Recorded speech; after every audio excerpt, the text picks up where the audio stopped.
प्रतिलिपीवर बरेच दिवस लिहित असल्याने अनेक जण मला मेसेज करत असतात। असेच एकदा मी प्रतिलिपीवर एक कथा वाचत होतो। कथा वाचतानाच मला एक मेसेज आला, तुमच्या कथा खूपच छान असतात, पण माझे तुमच्याकडे थोडे वेगळे काम आहे। मला एक पुस्तक पब्लिश करायचे आहे आणि त्याचे लेखन तुम्ही करावे। खाली मी माझा मोबाईल नंबर देत आहे, जर का तुम्हाला जमत असेल तर त्यावर मला संपर्क साधा। पुढील गोष्टी तिथेच बोलू। ते प्रोफाईल मी नीट पाहिले, त्यांचे नाव मंदार असे होते। त्या व्यक्तीने प्रतिलिपीवर बरेच वाचन केलेले होते, पण काही मोजक्याच लोकांना तो फॉलो करत होता।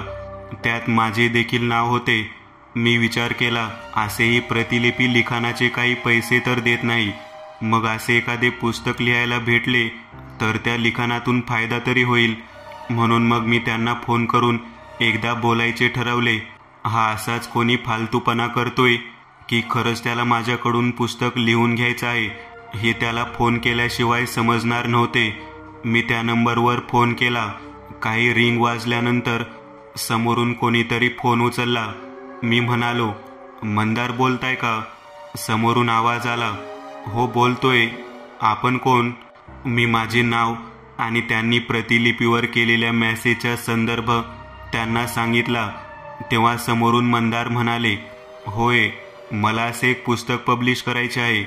माझे स्वतःचे पब्लिकेशन हाऊस आहे, पण मला जे पुस्तक लिहायचे आहे त्याची कथा मी तुम्हाला सांगेल। त्याच कथेवर तुम्हाला तुमच्या पद्धतीने पुस्तक लिहायचे आहे। फोन सुरू असतानाच त्याने सांगितलेले पब्लिकेशन हाऊसचे नाव मी गुगलवर सर्च केले। तेव्हा मला समजले, खरंच त्या नावाचे पब्लिकेशन हाऊस मंदार यांच्या नावावर आहे। तेव्हा मी त्याचे बोलणे गांभीर्याने घ्यायला सुरुवात केली। मी म्हणालो, हो मला चालेल, पण त्याआधी आपण भेटायला हवे। मानधन किंवा इतर सगळ्या गोष्टींवर चर्चा तेव्हाच करू। त्यावेळी मंदारने मानधनाचा जो आकडा मला सांगितला ते ऐकून मी अवाक झालो। मंदार पुढे म्हणाला, आपण भेटूयात, पण त्यासाठी वेगळी जागा मी निवडली आहे। माझी जी कथा आहे त्या कथेशी संबंधितच ती जागा आहे। ती जागा म्हणजे आमचा गावाकडील बंगला। त्यामुळे तुम्ही तिथेच या, तुम्हाला कथेची पूर्ण माहिती होईल आणि ती जागा पाहिल्यामुळे तुम्हाला अधिक मदत होईल। मंदारने मला त्या जागेबद्दल सांगितले। कोणत्या तरी छोट्या गावाचा तो पत्ता होता।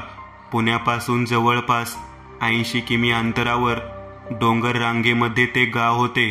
गावाला येण्यासाठी मंदारने काही आगाऊ रक्कम देखील माझ्या बँक खात्यात जमा केली। 2 दिवसासाठी मी त्या गावाला जाणार होतो। ती तारीख मंदारनेच मला सांगितली होती आणि अजून काही लेखक देखील तिथे येणार आहेत याची देखील त्याने मला कल्पना दिली। शनिवार आणि रविवार असा 2 दिवसांचा प्लॅन होता। मंदारने त्या जागेचे गुगल लोकेशन पाठवले होते आणि त्या बंगल्यापर्यंत पोहोचायच्या काही खुणा देखील सांगितलेल्या। त्या भागात रेंज नसणार याची कल्पना असल्याने मी आधीच ऑफलाईन मॅप डाउनलोड करून ठेवलेला। मी बॅगमध्ये टॉर्च, चाकू आणि इतर काही महत्त्वाचे सामान घेतले। माझी बाईक घेऊन निघालो। मॅप चालू असल्याने कोणाला रस्ता विचारावा लागत नव्हता, पण 30 किमी अंतर बाकी असताना मुख्य रस्ता संपला आणि मग अवघड रस्ता सुरू झाला। शेवटचा 10 किमीचा रस्ता तर पूर्ण झाडीतून जात होता। आजूबाजूला लोकवस्ती दिसत नव्हती। मी त्याने पाठवलेल्या लोकेशनवर पोहोचलो, पण समोर एक नदी होती। त्या पलीकडे काही घरे दिसत होती। त्या नदीवर फक्त पायी जाता येईल असा एक छोटासा लाकडी पूल होता। तिथे मला अजून काही बाईक दिसल्या। मी बाईक तिथे अलीकडेच लावली आणि त्या पुलावरून गावात आलो। तिथे नुसती घरे होती। ती घरे जुन्या बनावटीची वाटत होती। गावाची रचना देखील जुनीच वाटत होती। बाहेर कोणीच दिसत नव्हते। मला आश्चर्य वाटले, बऱ्याच वेळापासून मला कोणीही माणूस दिसला नव्हता। दुपारचे 2 वाजले होते। मंदारने सांगितलेल्या खुणेवरून मी गावातून चालत निघालो। काही अंतर चालल्यावर उजव्या बाजूला वळलो आणि मग थोडे चालून गेलो। काही वेळातच एक भव्य बंगला माझ्या नजरेसमोर आला। हळूहळू मी त्या बंगल्यासमोर पोहोचलो। बंगल्याला भव्य फाटक होते। मी ते फाटक उघडले। आवाज करत ते फाटक उघडले। मी ते फाटक उघडून आत चाललो होतो तोच मागून एका मुलीचा आवाज आला, हॅलो, 1 मिनिट. मी मागे वळून पाहिले तर ती शुभांगी होती. प्रतिलिपीवरच आमची ओळख झालेली. ती देखील एक भयकथा लेखक होती. तिच्यासोबत तिचा नवरा सचिन देखील होता. मी म्हणालो, शुभांगी, तू इथे? ती म्हणाली, अरे तुला पाहून मला देखील असेच आश्चर्य वाटले आहे. तुला पण बोलावले आहे का त्या मंदारने? मी म्हणालो, हो, आणि अजून काही लेखक येणार आहेत याची देखील त्याने कल्पना दिली होती. शुभांगी म्हणाली, बरं आहे मग, चल आता जाऊ आत. आम्ही ते फाटक उघडे ठेवून आत आलो. बाहेरूनच त्या बंगल्याच्या भव्यतेचा अंदाज येत होता. जुन्या काळातील दगडी बांधकामाचा एक उत्कृष्ट नमुना होता तो बंगला. मुख्य फाटकापासून बऱ्याच अंतरावर एका टुमदार छत्रीवजा बांधकामामध्ये बंगल्याचा मुख्य दरवाजा होता. मुख्य दरवाजा उघडाच होता. आम्ही दारात उभे राहून तो ठोठावला. काही क्षणात मंदार तिथे आला. साधारणतः 35च्या आसपास वयाचा वाटत होता तो. त्याच्यासोबत आम्ही आत गेलो.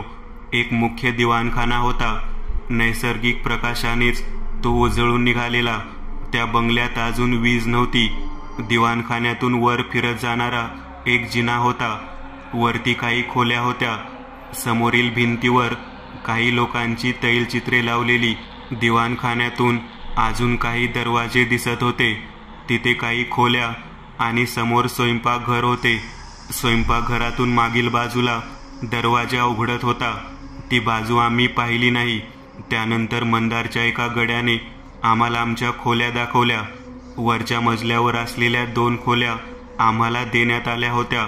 फ्रेश होऊन आम्ही पुन्हा दिवाणखान्यात येऊन बसलो. एखाद्या जुन्या भय चित्रपटात पाहावा तसाच तो बंगला होता.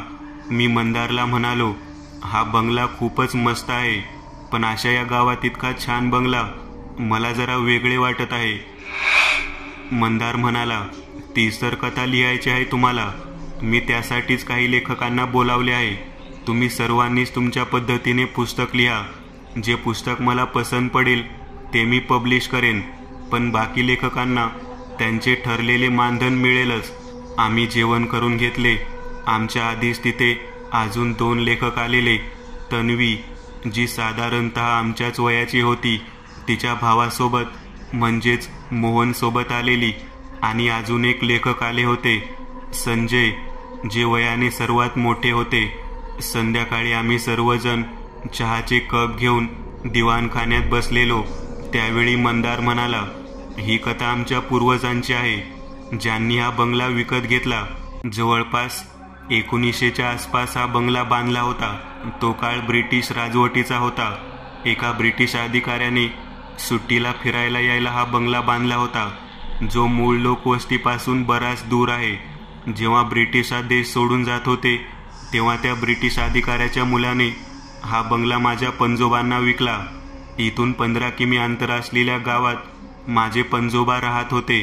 तेव्हा मग हा बंगला घेतल्यावर ते सर्वजण इथे राहायला आले.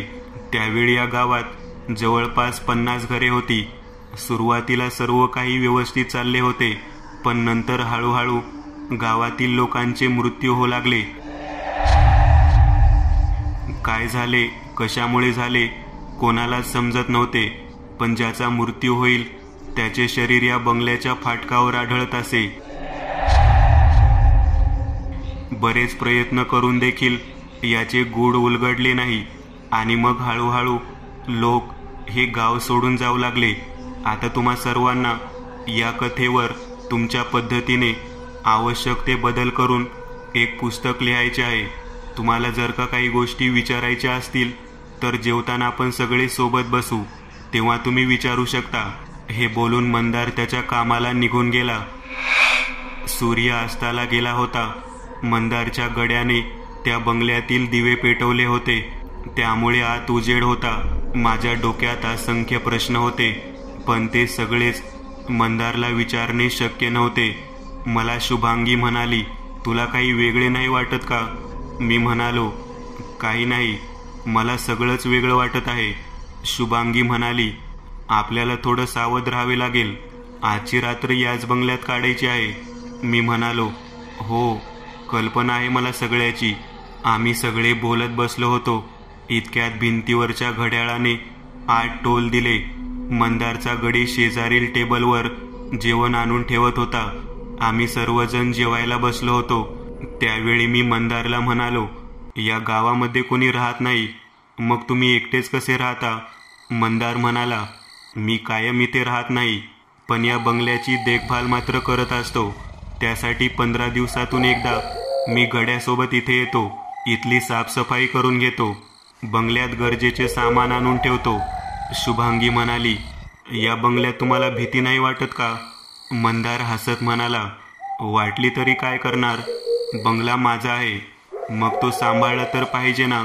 त्याने काळजीपूर्वक उत्तर देणे टाळले आहे हे मला समजले होते, पण फक्त आजच्या रात्रीचा विषय असल्याने मी त्याकडे लक्ष दिले नाही. मला देखील तिथे थोडी भीती वाटत होती. भूत वगैरेची नाही, तर तिथे अजून कोणी व्यक्ती असल्या तर लूटमार होण्याची शक्यता नाकारता येत नव्हती. त्यामुळे रात्री झोपताना मी पूर्ण तयारीने झोपणार होतो.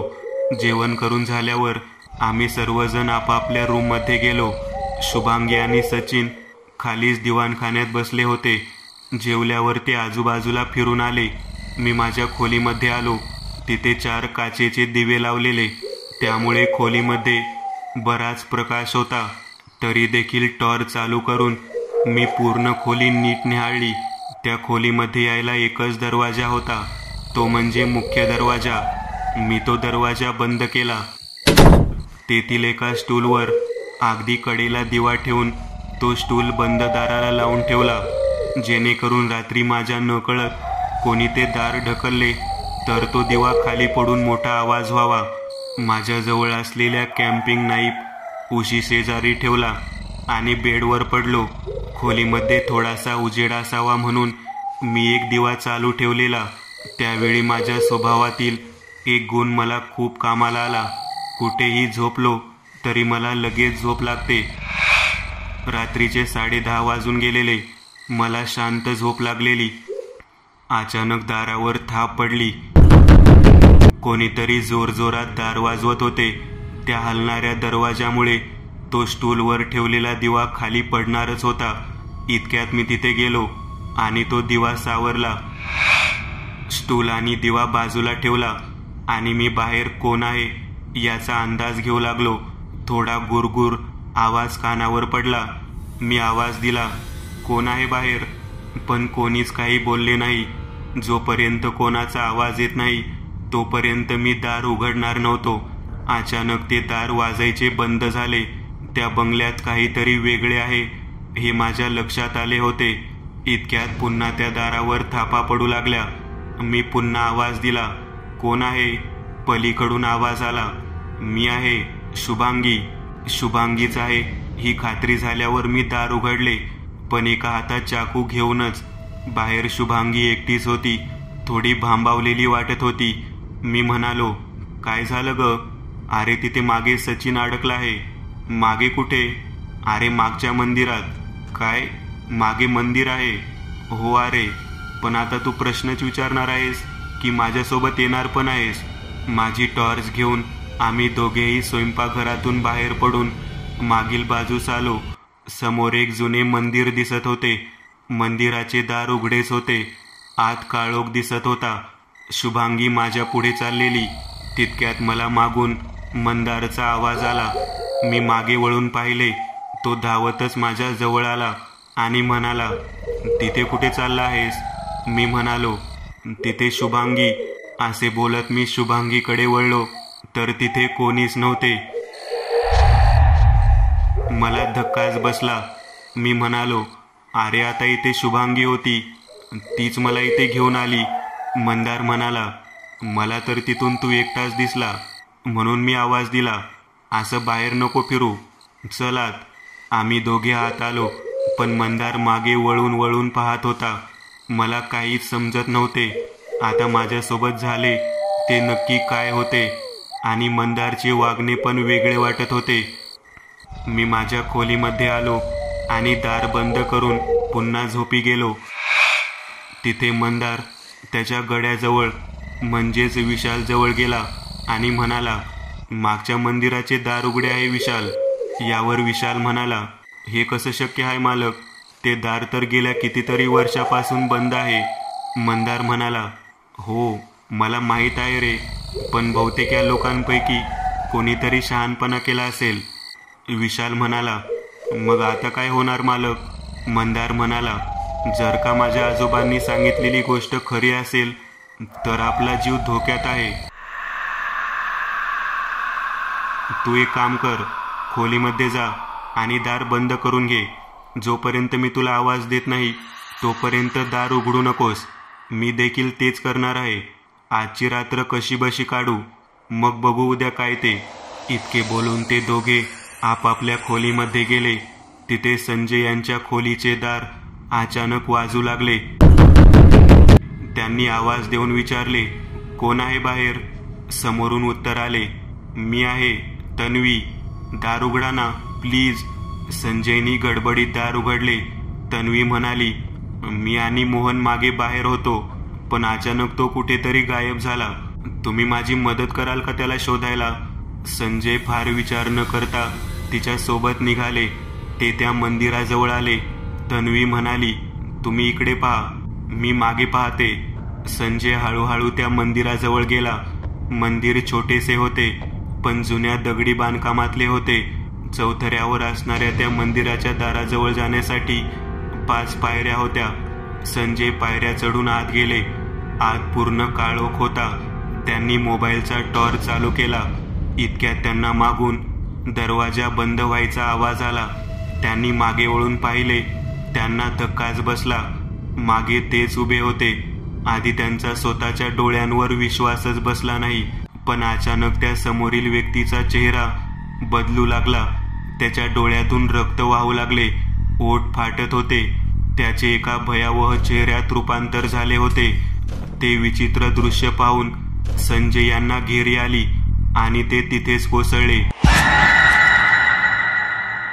तन्वी आणि मोहनच्या खोलीमध्ये तन्वी पलंगावर झोपली होती आणि मोहन गादी अंथरून दारात झोपला होता. रात्रीचे 12 वाजून गेले होते. अचानक एका किंकाळीने तन्वी आणि मोहन दचकून जागे झाले. तन्वी म्हणाली, कोण असेल रे बाहेर दादा? मोहन म्हणाला, आपण पाहायला पाहिजे, कोणाला तरी मदतीची गरज आहे. तन्वी म्हणाली, अरे पण आपल्यालाही काही धोका असू शकतो. मोहन म्हणाला, बरं मी जातो आणि पाहतो. जर का मला यायला उशीर झाला तर शेजारील खोल्यांमधील कोणाला तरी उठव आणि मग बाहेर ये. मोहन बाहेर गेला. बाहेर पूर्ण काळोख होता. त्याच्या मोबाईलच्या टॉर्चच्या उजेडात तो जिन्याजवळ आला. त्याचे लक्ष नव्हते, पण त्याच्यावर छताला एक काळी आकृती चिटकलेली होती. तिचे फक्त डोळे चमकत होते. मोहन तसाच जिना उतरत होता. भयान शांतता होती. रातकिड्यांचा देखील तिथे आवाज नव्हता. तरी देखील तिथले वातावरण भारलेले वाटत होते. तो बंगला आवासलेल्या मगरीच्या जबड्यासारखा भासत होता. अशा विचित्र वातावरणात मोहनने जिना उतरला. त्याला मागे काहीतरी आवाज आला. त्याचे लक्ष त्या वर्तुळाकार जिन्याकडे गेले. काहीतरी सरपटत त्या जिन्यावरून खाली येत होते. त्या दिशेने मोबाईलचा टॉर्च फिरवत मोहन जवळ जाऊ लागला. इतक्यात मोहनला ती आकृती नीट दिसली. तो एक पुरुषी देह होता, पण त्याचे शरीर लांब होते. त्याचा चेहरा काळा होता. त्याच्या तोंडाला रक्त लागलेलं. त्याचे डोळे पूर्ण पांढरे होते आणि डोळे मोहनच्या दिशेनेच रोखले होते. मोहन खूप घाबरला होता. तो मुख्य दरवाजाकडे धावला. तो बाहेर पडला आणि उघड्यावर आला. दारातून कोणी बाहेर येते का याची तो वाट पाहू लागला. तिकडे बराच वेळ मोहन येत नाही म्हणून तन्वी बाहेर आली आणि तिने शुभांगीच्या खोलीचे दार वाजवले. सचिनने दार उघडले. तन्वीला असे पाहून तो म्हणाला, काय झालं तन्वी, तू इतक्या रात्री अशी? तन्वीने घडलेला सर्व प्रकार त्याला आणि शुभांगीला सांगितला. ते सर्व दारातच बोलत होते. त्या आवाजाने मला देखील जाग आली. काहीतरी गडबड आहे याची जाणीव झाली. त्यामुळे मी दार उघडले आणि बाहेर आलो. बाहेर तन्वी, शुभांगी आणि सचिन उभे होते. मी म्हणालो, काय झालं शुभांगी, तुम्ही सगळे असे इथे? शुभांगीने जे झाले ते थोडक्यात मला सांगितले. मी त्यांना मगाशी माझ्यासोबत घडलेला सर्व प्रकार सांगितला. यावर अवाक होऊन सचिन म्हणाला, म्हणजे इथे नक्की काहीतरी वेगळे आहे. तन्वी म्हणाली, मला दादाची खूप काळजी वाटत आहे. आपण पाहूयात का त्याला? मी म्हणालो, तन्वी आणि मी पुढच्या बाजूला बघतो. तुम्ही दोघे स्वयंपाकघराच्या मागील बाजूस पहा.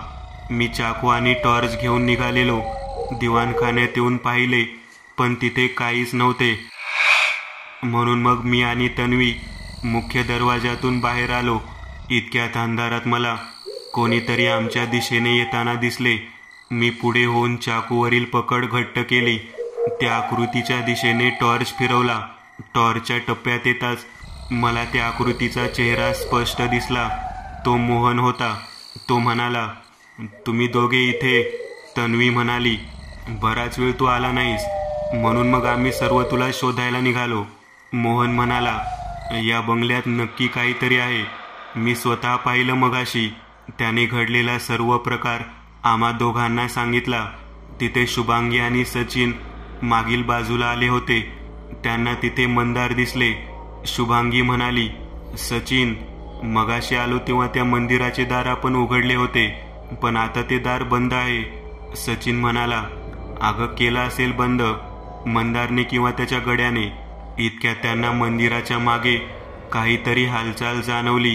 किर काळोखात तो भाग भयानक वाटत होता. चंद्राच्या प्रकाशात मागे असणाऱ्या उंच झाडांच्या सावल्या भूताप्रमाणे भासत होत्या. ते हालचाल पाहून ते त्या दिशेने गेले. तिथे त्यांना मोहन दिसला. तो 2 पायांवर बसलेला. त्याच्या चेहऱ्यावर भय होते. त्याला तिथे पाहून सचिन म्हणाला, तू काय करतो इथे? मोहन खूप घाबरलेला. तो म्हणाला, ते जिन्यात त्याने मारले. सचिनने जवळ जात त्याचा दंड पकडला आणि त्याला ओढून आणला. शुभांगी आणि सचिन त्याला घेऊन आतमध्ये आले. मुख्य दरवाजातून मी आणि माझ्या मागे तन्वी आणि मोहन येत होते.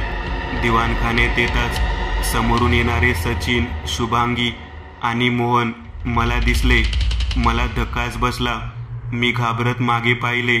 मागे फक्त तन्वी होती आणि अचानक तिला कोणीतरी दरवाजामधून बाहेर ओढली. ती खाली कोसळली.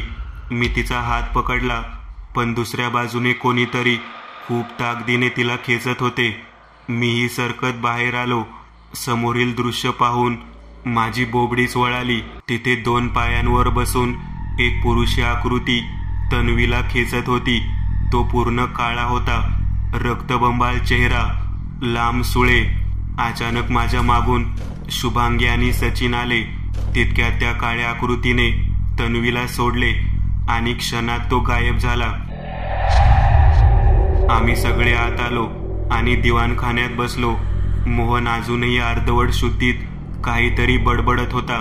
आम्हाला कोणाला समजत नव्हते आमच्यासोबत नक्की काय होत आहे. इतक्यात जिन्यावरून संजय खाली येत होते. त्यांना पाहून मोहन बिथरल्यासारखा ओरडू लागला, भूत भूत. आम्ही सर्वच खूप तणावाखाली होतो. काही समजत नव्हते. संजय आमच्या समोर येऊन बसले, पण काहीच बोलत नव्हते. मी संशयाने म्हणालो, काय झालं संजय, तुम्ही ठीक आहात ना? त्यांनी फक्त मान डोलावली. मी संजयवर पूर्ण नजर ठेवून होतो. त्यांची होणारी बारीक हालचाल टिपत होतो. मी म्हणालो, सचिन, तू मंदारला बोलाव. आपल्याला त्याच्याशी बोलायला हवं. हे बोलत असताना माझे लक्ष संजयवरच होते, पण मी तसे दाखवत नव्हतो. इतक्यात संजय उठले आणि त्यांनी माझ्या अंगावर झेप घेतली, पण मी दक्ष असल्याने झटकन बाजूला सरकलो. मागे वळून पाहिले तर संजय अंधारात गडप झालेले. सर्वजण आश्चर्यचकित झालेले. मला शुभांगी म्हणाली, हे काय होतं आता? मी म्हणालो, या घरात काहीतरी आहे जे भयानक आहे आणि महत्त्वाचे म्हणजे ते कोणत्याही रूपात येऊ शकते. संजय आले तेव्हापासून माझे त्यांच्यावर लक्ष होते. तन्वी म्हणाली, मला खूप भीती वाटते. दादा पण असं काहीतरी बडबड करतोय. किती अंधार आहे इथे. आपण सगळे भयकथा लिहितो, पण आता खरंच त्याचा अनुभव घेतोय. कथा लिहिणे आणि अनुभव घेणे यात किती फरक आहे तो आज जाणवतोय. प्रत्येक क्षणाला असं वाटतंय कोणीतरी आपल्याला पाहत आहे, आपल्याला हसत आहे.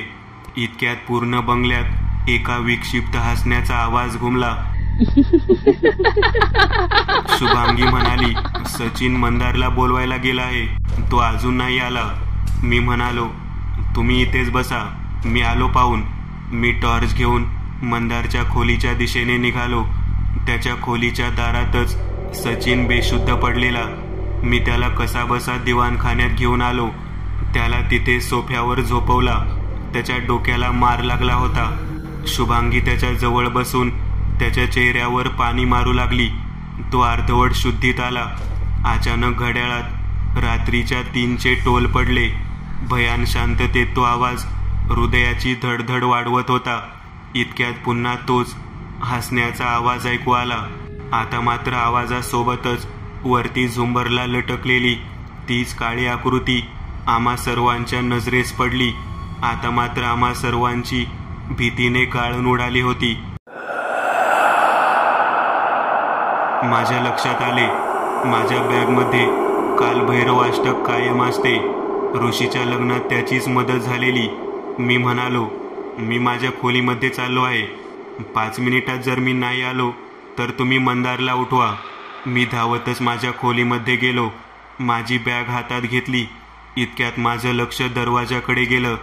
दारात तीच काळी आकृती गुडघ्यावर बसून माझ्याकडे पाहत होती. दिव्याच्या उजेडात त्याचा चेहरा मी स्पष्ट पाहिला. खरं तर तो चेहरा नव्हताच. तोंड, डोळे असलेला एक विचित्र आकार होता तो.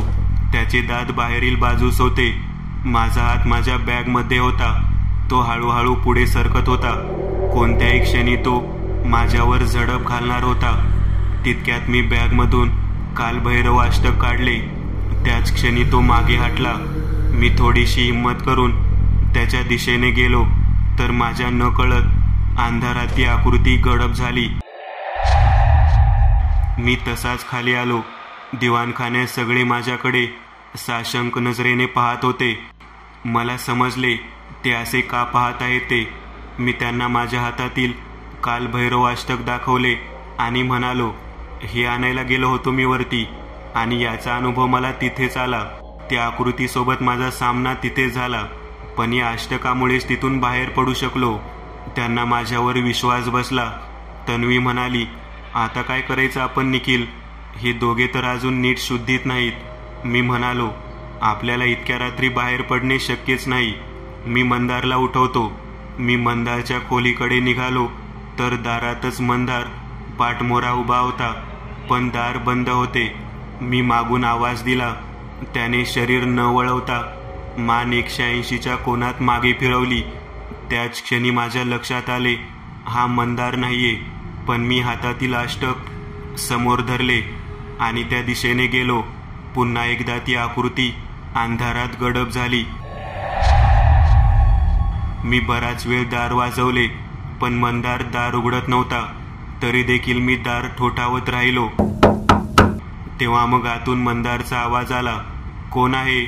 मी म्हणालो, मी आहे, निखिल. मंदारने दार न उघडताच आतून विचारले, तू इतक्या रात्री काय करतोय इथे? मी म्हणालो, तू दार तर उघड. खूप प्रॉब्लेम झाला आहे बाहेर. आमच्या जीवाला धोका आहे. मंदार म्हणाला, मी तुला पहिल्यांदा मेसेज केलेला ती तारीख काय होती? मी म्हणालो, 12 नोव्हेंबर. पण असं काय विचारत आहेस मूर्खासारखं? तितक्यात मंदारने दार उघडले. तो म्हणाला, अरे खात्री करत होतो, बाहेर नक्की तूच आहेस का त्याची? मी म्हणालो, म्हणजे तुला माहीत आहे बाहेर काय चालले आहे? मंदार म्हणाला, नाही माहीत मला, पण मी माझी काळजी घेत होतो. काय झालं सांगशील का आता? मी त्याला घडलेला सर्व प्रकार त्याला सांगितला. मंदार म्हणाला, म्हणजे माझा अंदाज खरा ठरला? म्हणजे काय? कसला अंदाज? मंदार काही बोलणार इतक्यात आम्हाला तन्वीची किंकाळी ऐकू आली. आम्ही दोघे धावतच तिथे पोहोचलो तर तन्वी ओरडत होती. मोहनला त्या आकृतीने ओढून नेले होते.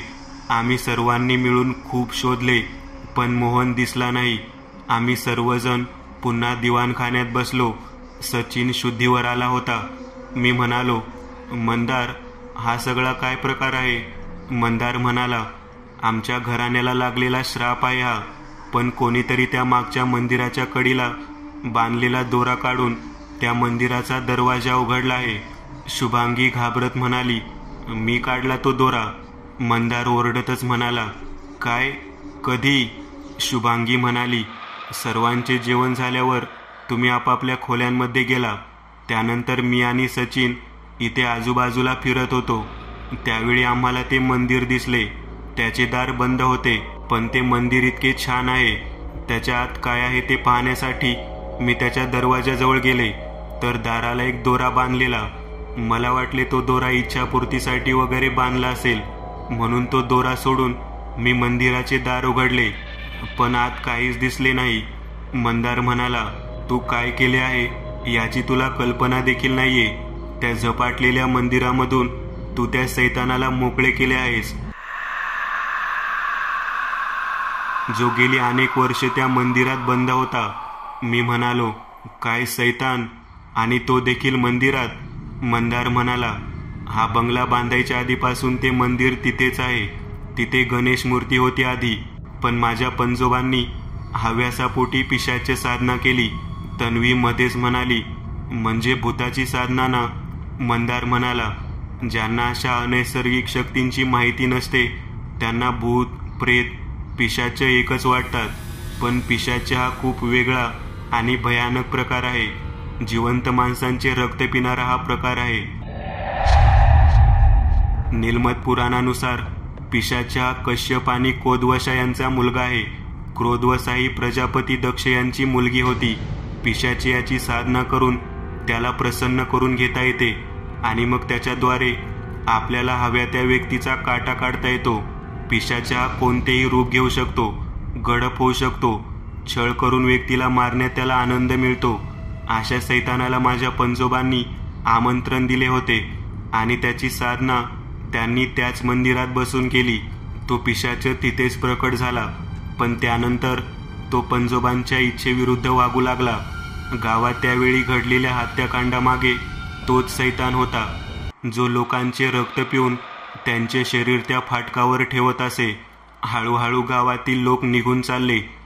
तेव्हा पंजोबांनी एक मांत्रिक बोलावला होता. त्या मांत्रिकाने त्याच्या शक्तीने त्या पिशाच्याला त्याच मंदिरात कैद केले आणि त्याच्या कडीवर तो धागा बांधला. त्यानंतर तो पिशाच्य कोणालाच दिसला नाही. या गोष्टी आमच्या घराण्याशी जोडलेल्या आहेत, म्हणून मी तुम्हाला सांगितल्या नाहीत मगाशी. मी म्हणालो, माझ्या माहितीनुसार पिशाच्याची ताकद एका ठिकाणी एकवटलेली असते. आपल्याला तिथेच घाव घालायला हवा. मंदार म्हणाला, म्हणजे काय? तू लढायचं म्हणतोय त्याच्याशी? अरे तो दिसत पण नाही. मी म्हणालो, आपण हातावर हात ठेवून बसलो तर अजून काही पण होऊ शकते. तू एक गोष्ट लक्षात घे, हे सगळं काही त्या मंदिराशी निगडीत आहे. त्या मांत्रिकाने देखील त्याला तिथेच कैद केले. मला असे वाटते तुझ्या पंजोबांनी त्या मंदिरातील गणेश मूर्ती काढून टाकली आणि तिथे सैतानाची आराधना केली. त्या सैतानाची मूळ जागा ते मंदिरच आहे. आपल्याला त्याच मंदिरात पुन्हा गणेशाची स्थापना करायची आहे. ते झपाटलेले मंदिर पुन्हा त्याच्या मूळ रूपात आणायचे. मंदार म्हणाला, तू बोलतोय त्यात तथ्य आहे, पण ती मूर्ती कुठे आहे हे कोणालाच माहीत नाही. मी म्हणालो, हे बघ, ती मूर्ती फेकून तर दिली नसणार. याच बंगल्यात कुठेतरी ती मूर्ती असणार आहे. तुला माहीत आहे का ती मूर्ती कशी होती? मंदार म्हणाला, होय, माझे आजोबा नेहमी सांगायचे. आपल्या घरात हेरम गणेशाची मूर्ती होती, जी फारच दुर्मिळ असते. मी म्हणालो, हो, मला कल्पना आहे त्याची. या मूर्तीमध्ये गणेशाचे वाहन सिंह असतो. ही मूर्ती पंचमुखी असते आणि त्याला 10 हात असतात. मंदार म्हणाला, होय, ही तीच मूर्ती होती, पण आपल्याला आता ती मूर्ती शोधावी लागेल. मी म्हणालो, या अशा जुन्या घरांना तळघर असते ना? या घराचे तळघर कुठे आहे? मंदार म्हणाला, मी नाही पाहिले या घरात तळघर कधी. इतक्या तन्वीचे लक्ष हलणाऱ्या झुमराकडे गेले.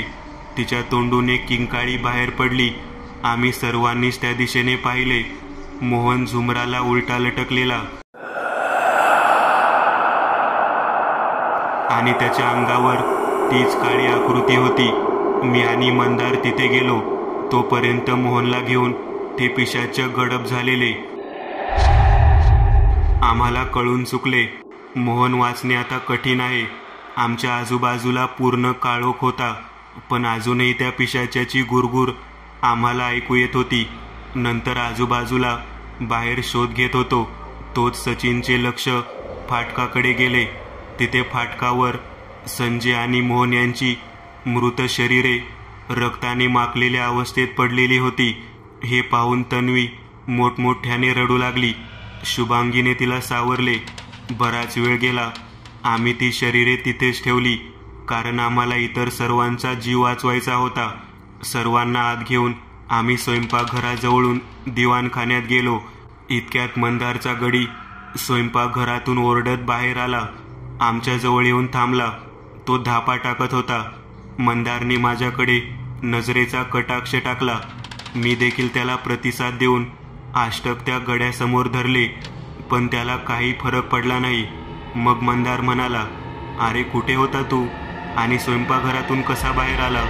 मला वाटलं तू तुझ्या खोलीमध्ये असशील.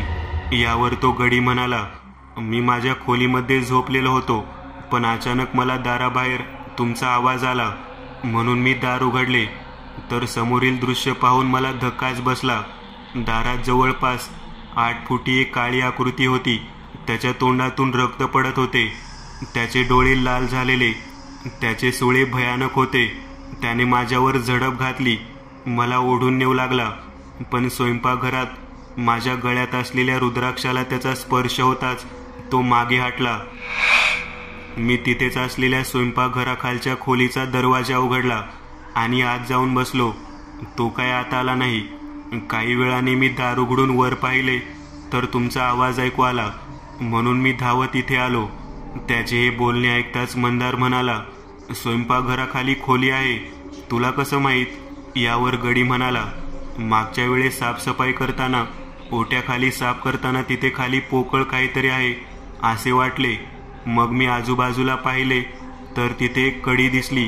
जी कडी ओढली तर आत एक खोली दिसली. मला समजले हे तळघर आहे, म्हणून मी पुन्हा दरवाजा बंद केला. मंदार म्हणाला, अरे मग मला तू हे त्याच वेळी का सांगितले नाही? यावर तो गडी म्हणाला, मला वाटलं तुम्हाला माहीत असेल हे साहेब, हा बंगला तुमचा आहे आणि मला वाटले तुम्ही मला ओरडाल, नको तो शहाणपणा केला म्हणून. मंदारने कपाळाला हात मारला आणि म्हणाला, आता दाखव आम्हाला कुठे आहे तो दरवाजा. आम्ही सगळे तिथे गेलो. तो दरवाजा उघडला. आज जवळपास 10 बाय 10ची खोली होती. उतरायला काही पायऱ्या होत्या. मी टॉर्च घेऊन मंदार सोबत खाली उतरलो. खोलीच्या एका कोपऱ्यात लाल कापडात गुंडाळून 2 फूट उंचीचे काहीतरी ठेवलेले. आम्ही ते कापड हटवले. तिथे तीच हेरम गणेशाची मूर्ती होती. ती मूर्ती पाहून आमचे आपोआप हात जोडले गेले. इतकी सुंदर गणेश मूर्ती मी कधीच पाहिली नव्हती. गंडकी शिळेत असणारी ती मूर्ती खरंच पंचमुखी होती. तिला 10 हात होते. आम्ही दोघांनी उचलून ती मूर्ती बाहेर आणली. जशी ती मूर्ती बाहेर आली तसा वातावरणात झालेला बदलाव सर्वांनीच अनुभवला. इतका वेळ जे वातावरण भारलेले वाटत होते तेच वातावरण मोकळे झालेले. फार वेळ न दवडता आम्ही ती मूर्ती मंदिराजवळ घेऊन गेलो. शुभांगी आणि तन्वीने मंदिर साफ करून घेतले. त्या गड्याने पाणी आणून मंदिरात ओतले. मंदिर स्वच्छ धुतले आणि तिथल्या चौथऱ्यावर आम्ही ती गणेश मूर्ती ठेवली. देवघरात असलेले कुंकू वाहून त्याची पूजा केली. सकाळ होईपर्यंत आम्ही तिथेच थांबलो. त्यानंतर संजय आणि मोहन यांच्या मृत शरीराची योग्य ती व्यवस्था करून आम्ही घरी परतलो. त्यानंतर मंदारला त्या पिशाच्याचा त्रास झालाच नाही, पण त्या रात्री आम्ही जे अनुभवले ते कायमचे आमच्या मनावर कोरले होते. मित्रांनो, आज पुरतं एवढंच. तुम्हाला जर काही गोष्ट आवडली असेल तर नक्की लाईक करा. तुमच्यापैकी बरेचसे जण व्हिडिओ लाईक न करताच पळून जातात, पण हा जर व्हिडिओ तुम्ही लाईक केला तर मला जरा बरं वाटेल आणि असेच भारी भारी व्हिडिओ बनवायची माझ्यात एनर्जी येईल. त्यामुळे नक्की लाईक करा. आणि अजूनही कोणी या चॅनलला सबस्क्राईब केलेलं नसाल तर लगेच सबस्क्राईब करून टाका आणि बाजूची घंटी ती मात्र दाबायला विसरू नका. देवाची घंटी आहे ती. चला तर मग पुन्हा भेटूया अशीच एक आगळी वेगळी गोष्ट घेऊन पुढच्या